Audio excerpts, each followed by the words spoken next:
plazer bada ikustea bai Gerra Zibileko, frankismo garaiko biktima, familia arteko, ikertzaile laguntzaile, arrantzaliko kide ezberdin, eta guztiak eskerrik asko bertaratzeagatik. Proiektu luze baten amaiera bada, naiz eta honek ere jarraipena izango du, azken batean metodologia zientifikoa ere etengabe hobetzen eta nagusitzen joaten den prozesu badelako, eta 2006an hasi genuen prozesu hau, liburu honen aurkezpenarekin amaitzera gatoz. Herri gutxi egongo dira Euskal Herrian eta Espainia estatuan Gerra Zibilaren inguruan, ilun guztien inguruan horrelako lanik egin duenik. Arantza bat kentzen du 1926 hartuko ikerketa hau 20. mendeko garai ilunenak, Tolosak izan zituen garai ilunenak argitzen laguntzen du. Ahazten saiatu izan da askorek zuten zutelako ahazturaren bidez soluzionatuko zala.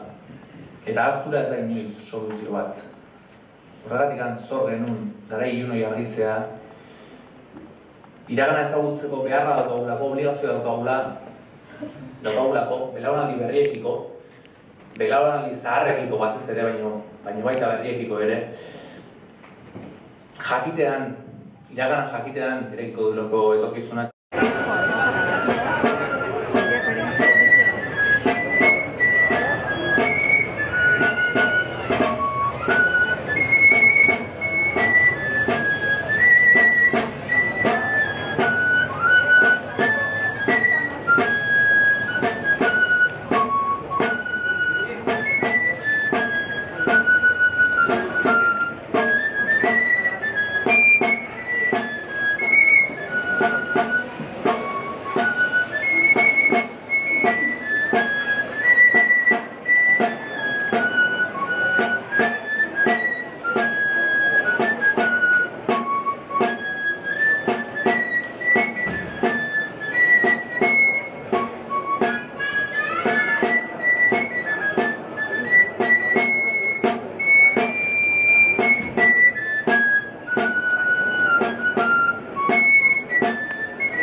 Horren bestez, gudatzen eman badeu ekitaldia, plaka hemendik aurrera hemenean moda, Tolosarrek jakin dezaten eta inoiz ahaztu dezaten.